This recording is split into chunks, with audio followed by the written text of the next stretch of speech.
Chinese person versus Chinese person, but it's different group letters, so we know it is a different game. So we'll do this one now.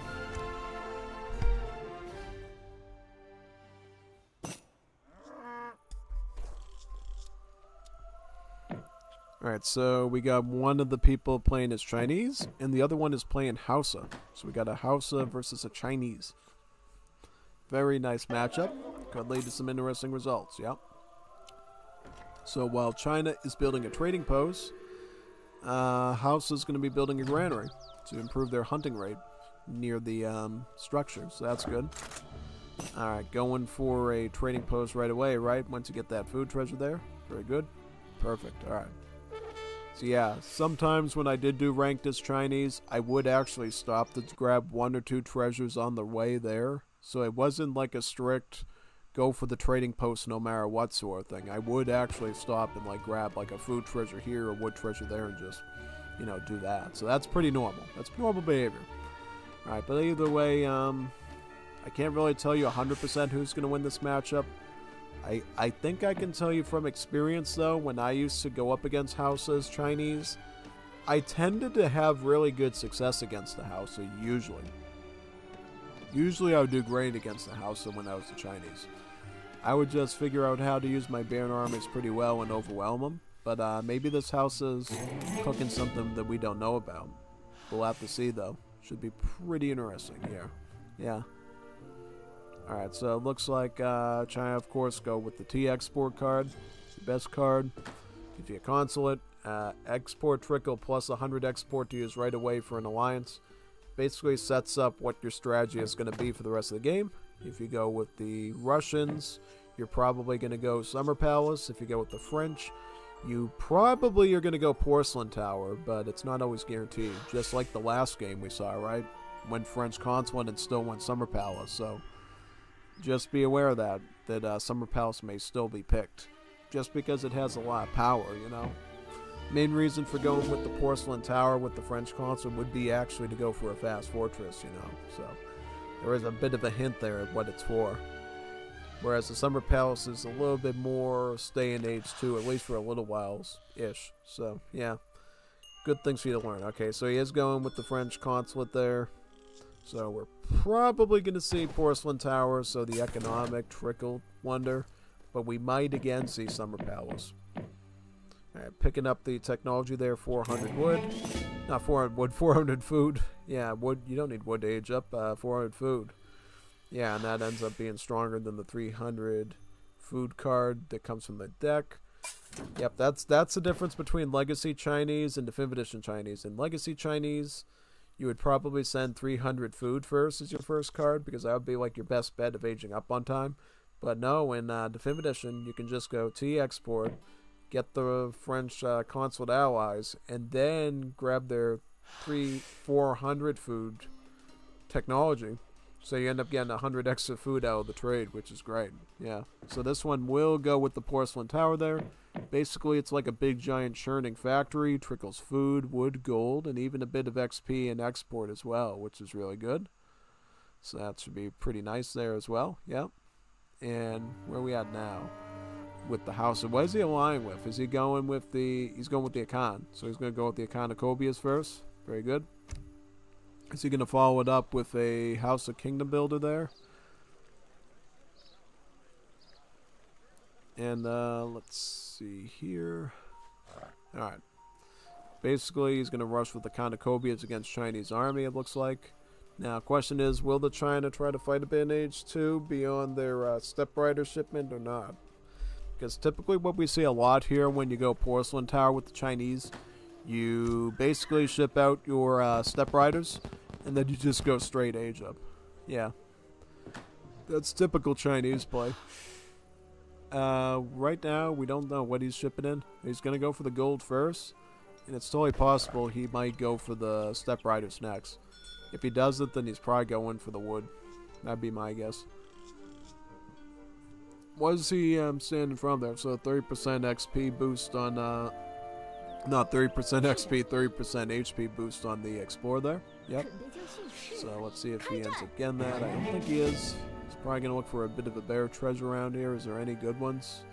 any big boy XP ones. Well, there's a Vil right there. Alright, he is going to go for the HP boost on his Wang Lang there, whatever she's called. That out and then go for that treasure right there, yep.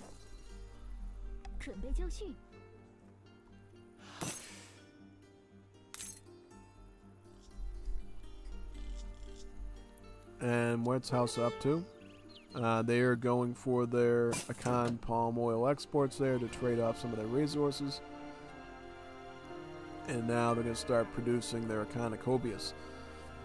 Again, these guys are a really good musket because they do splash damage. They do one area of effect, so there is a chance that they can hit multiple units at the same time with their range attack, which can be very powerful. So we'll see if this ends up working really good here or not. Also training a Griad as well.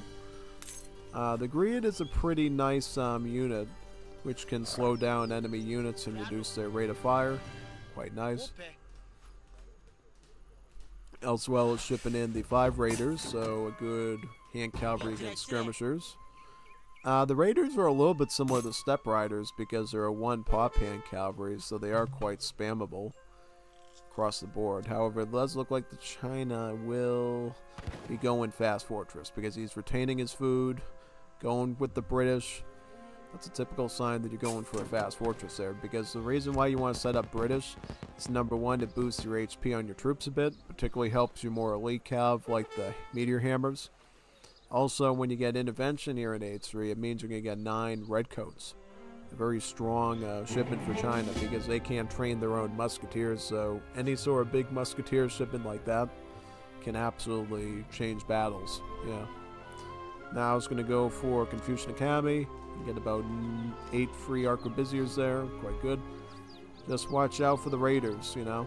Obviously, Arquebusiers will be great against Khans, they'll be great against Javelin Riders, but the Raiders is a real problem. Because these guys also have a multiplier against skirmishers too, so yeah, they're pretty big on the damage front as well, so you gotta be careful. Doing about 33 damage against skirmishers. Okay, so he does have a batch of Redcoats ready though. They'll hold off the Raiders, which is good. Using the Explorer to stall with their increased HP from the treasure. Using these Redcoats to blast some shots into those Raiders. Very good move. Because these are the units you really need to get rid of here pretty much, is these Raiders. After that, everything gets a little bit easier for you. Yep. Looks like he will keep them around here just to stall a bit. Let the troops here attack them. And then the Arquebusiers should be out right after that. Yep. He's got another Raider here. Did he train that one or what? Yeah, he is starting to train Raiders from his war camp right now, so be very careful. Be very careful. He is doing hand infantry, hand cavalry right now. He also sent a batch of the Funani archers in as well, so he's got some pretty okay skirmishers here. So House is pressuring pretty hard here right now. Confucian Academy's coming soon. And after that, he should be able to ship his big cards here. He can go with the Biang army. No, not quite yet. He can go for Kijiks, Arquebusier, Meteors, whatever he needs.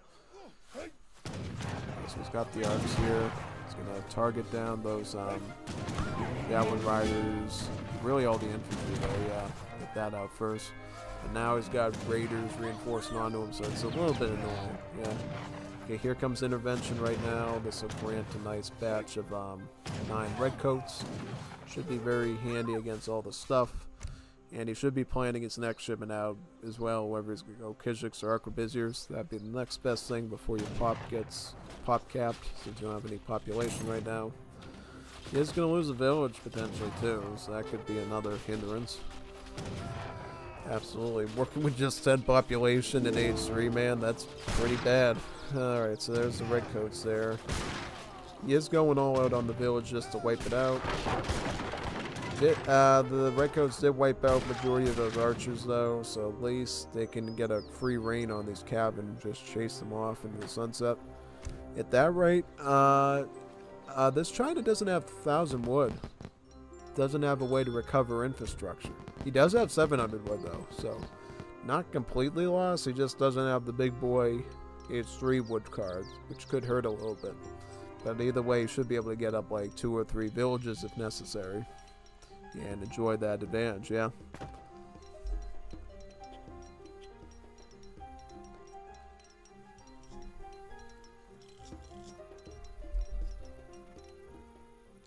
Comes to 10 raiders. Let's see what happens in this spot.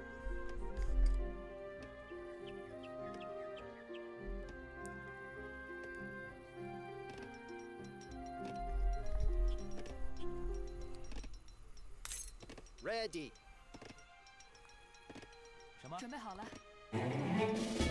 Commandment. Imenaso. Alright, village right here. Very good.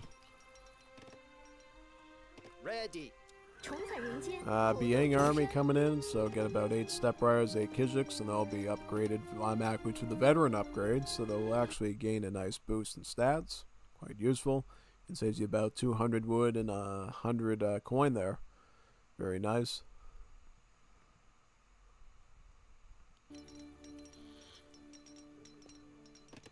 Somebody sent me a DM in Game Ranger saying 2 unbalanced. No. What is he talking about? Is he talking about Legacy, Definitive Edition? I don't know what you're asking about unbalanced. I would say probably DE for the most part is pretty well balanced. There are some bonkers builds, like I'm in Fast Industrial and stuff that scares me really badly, but no, I think DE in general is pretty balanced. Yeah. They've had enough patches, but they could be doing a lot more, but they just sort of decided to abandon the game and call it abandonware, so that's unfortunate. 10 arquebusiers coming in now, very good. Well, they never formally called it abandonware, but they practically treat it like it, so it's kind of already at that stage at this point, unfortunately. But yep, House aging up with the Berbers now, so they're going to be getting access to the Berber camels as well. Those could be very useful for charging these cavalry here. Very nice. Let's see if... okay, so the raiders are going forward for the house, so they should try to keep those back as much as possible, because these Kijiks can shred them like cheese on a taco or a burrito.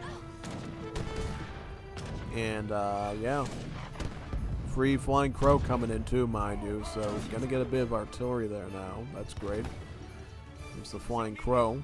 You know why it's called a Flying Crow? Because of these rockets that it shoots, it has wings on them to improve the trajectory. So it's like a flying crow, because the rocket is black like a crow, and then it has wings on it, so yeah. I think it personally looks more like a fly, like a house fly. That looks like the wings on a fly in your house, or a dragonfly or something, so maybe it should be the flying dragonfly or something. That's at least what I would call it. I wouldn't call it the flying crow. I'd call it like the flying dragonfly. So that to me feels like a little bit more practical of a name there, basically. Yeah, pretty much.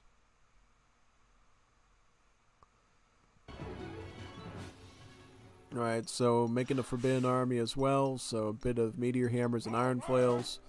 Those are some pretty elite troops for China. They're actually their most strongest non-artillery units, I would say. So they're always good to make.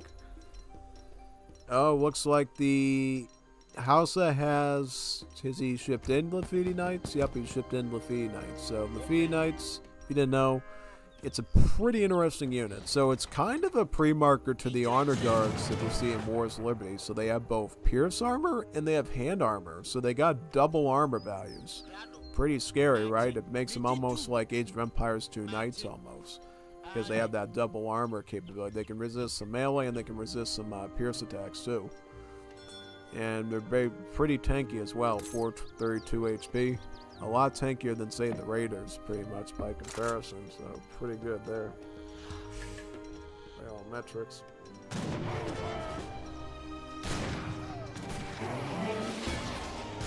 Okay, so it looks like, let's see what happens here.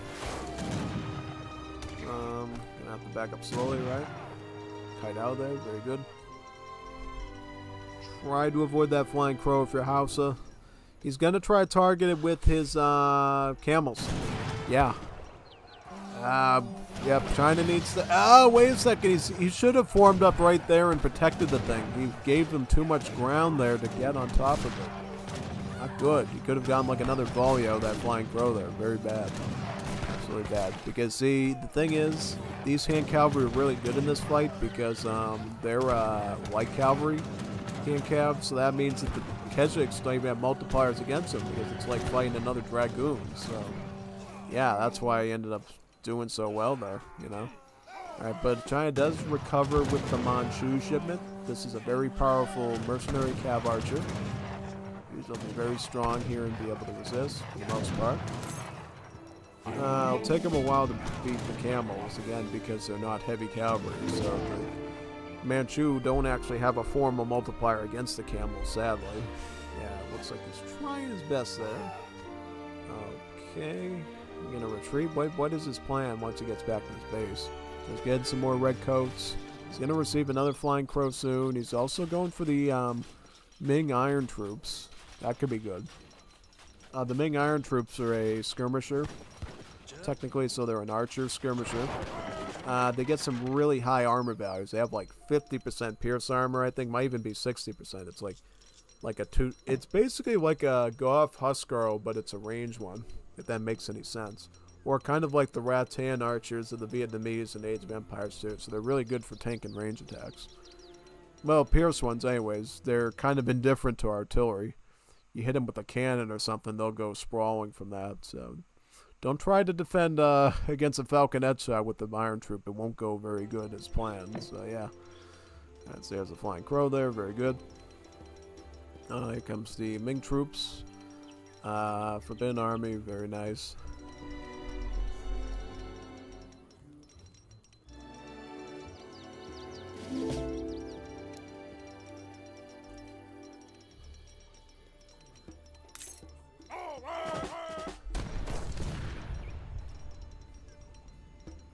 Let's see what happens here. Yeah.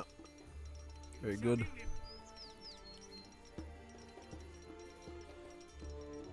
Right over there, right? Ooh, good. Take that palace out. Perfect. Perfecto. See? Some good seeds there, yeah. Nice.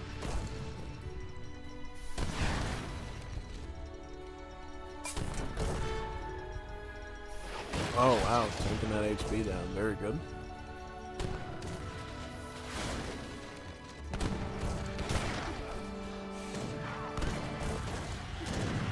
Okay, get those red coats in the melee. Very nice. Okay, I think the house has got an advantage here because here's the problem. All these troops are all coupled up together in a little crumpled up ball right there. And this is great for the Econocobias because they have a splash attack of 1. So if those units are all crumpled up like that, in like a little ball, that splash attack stacks like crazy, and they were able to beat it back. So, good job there, Hausa. This is one of the instances where the Hausa ends up beating the other Civ. I think Hausa's a pretty hard Civ to win with, honestly, but looks like this player figured it out pretty nicely against China. Yeah, Chinese can be very good in ranked 1v1, so Hausa beating them, pretty strong move, actually.